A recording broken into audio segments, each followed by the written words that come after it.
We're going to show you how to properly install your depth, pressure, and temperature sensors to your ROV submersible. Hi, I'm Reese Cook. And I'm Tony Rocca. This is a presentation on the safety aspects of the sensors on the ROV. When dealing with these sensors, you'll be doing a lot of soldering. Make sure with this hot equipment you don't burn yourself or burn a partner. Also, make sure you don't solder on the wrong items, for that could really downfall the entire project. So now, you're dealing with very high-tech technology. These sensors hook up to a very important board that, one, if you hook up incorrectly, can either cause a fire or short circuit the entire ROV. Both are bad things.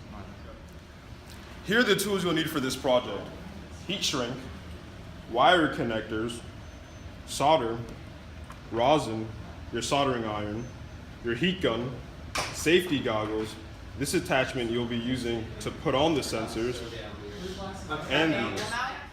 All right, so this is our electronics diagram, simplified electronics diagram. So for the Arduino Mega, it connects to our I2C level, the first I2C level converter, through the 5-volt power to provide power to these and the sensors, the ground to ground the sensors and the I2C level converters, and then the green and yellow wires go to port 20 and 21, which is SDA and SCL, and those are the sensor wires. And then after the first level converter is attached, you'll hook up the depth pressure sensor to the I2C connector, and then you're going to daisy chain the first I2C level converter to the second, and then hook up the temperature sensor.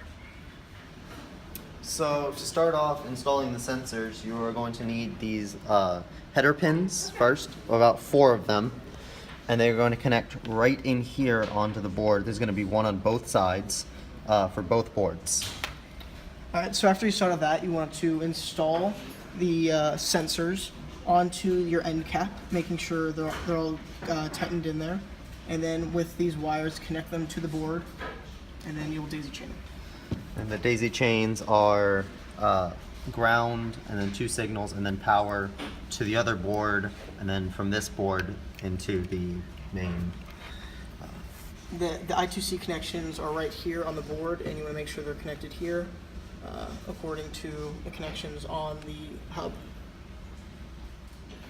Alright, so the first thing you got to do to install the sensors in your software is go on the Blue Robotics website for each sensor. Like this is the pressure one, temperature one. You're gonna have to download their library. So that'll bring you to their GitHub thing. Click clone and download zip file. Once that's downloaded, you'll get like this thing. Extract it, and then you should have these in a folder, or maybe a couple layers of folders. Sorry. Now you got these ones. You really only need these 2 files, but if you want to grab the example folder as well, you can. But what you also have to do to get this library working is, because they don't provide it, you're going to have to create a new text file. Yeah, so just new text document, name it keywords. And so once you got that file, I don't recommend opening this file in something like Komodo, some IDE. You can open it up with Notepad, but the formatting is really strange. So once you're in here, you have to copy. You have to get the name of the class. So this one's just MS5837, and put keyword 1 somewhere next to that. That'll define as an object for the Arduino IDE to read. And you go down and get every method. So each one of these, the read one, set density, fluid density, and put that below, or actually anywhere, doesn't matter. And then put keyword 2 next to it. That identifies it as a method.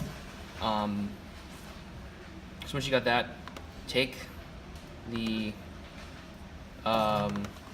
files and drag them into Just copy them. So go Documents, Arduino Libraries.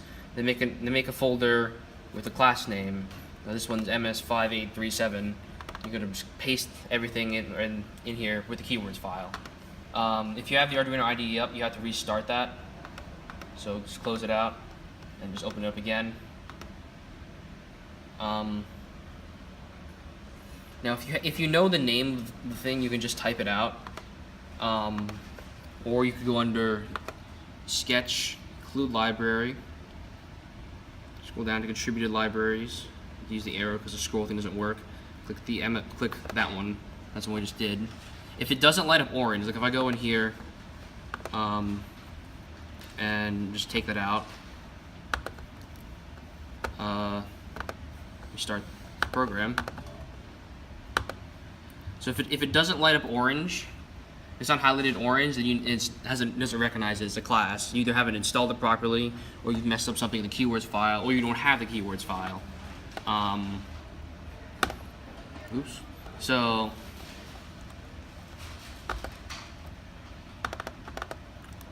oops.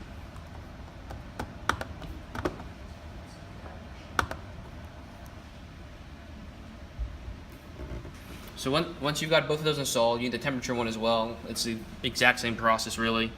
To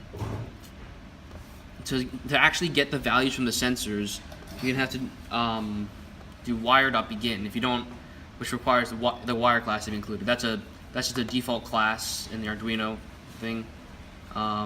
Wire, that's already there. You're not doing anything.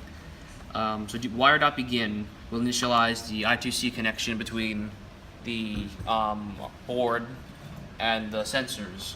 You only need it once. It works. It'll just send out the signal to both.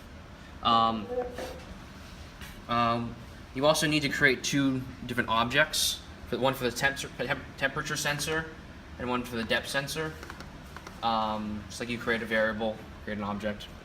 Then you need to initialize them in the setup method. So just do depth sensor init and then temp sensor init. That'll start them. Go away.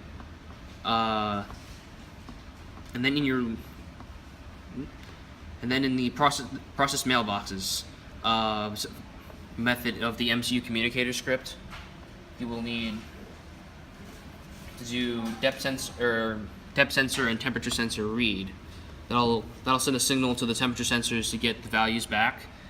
Once it has those values saved to it, you need to call depth sensor.depth to get the depth. That'll send it and put it in one of the mailboxes, the corresponding mailbox to your in the MCU module in RoboRealm. And then same thing with temperature sensor, temp sensor.temperature. We'll send the temperature back up. The depth sensor also, you can put the altitude you're at. It'll tell you how far above sea level you are, assuming you're not in the water. You can just get the pressure in case you want to calculate that. And yeah, that's how you install sensors. All right, so to get a better understanding of this whole script, refer to the MCU documentation. Okay. So the sensors send the data to the Arduino board, which interprets it. And then the data is sent from the Arduino board through the tether to the computer, which reads and displays it. Cody. To test the temperature sensor, find a way to heat the air. We used a heat gun around the sensor without burning the sensor, and see if the sensor picks up any temperature change. And then to test the depth sensor, you actually have to be at a body of water in order to test if it actually works. So you do that by putting it in the water and then moving it up and down and seeing if any variables change. All right, once the electronics and battery are in place, we have to screw in all the end caps and then unscrew the pressure valve. Then you insert the vacuum pump nozzle into the opening in the pressure valve, and you pump it up till it gets to around 15 psi, and you just leave it there for 10 minutes, and if it drops by a significant amount, then you know you failed. If it doesn't, then it passes.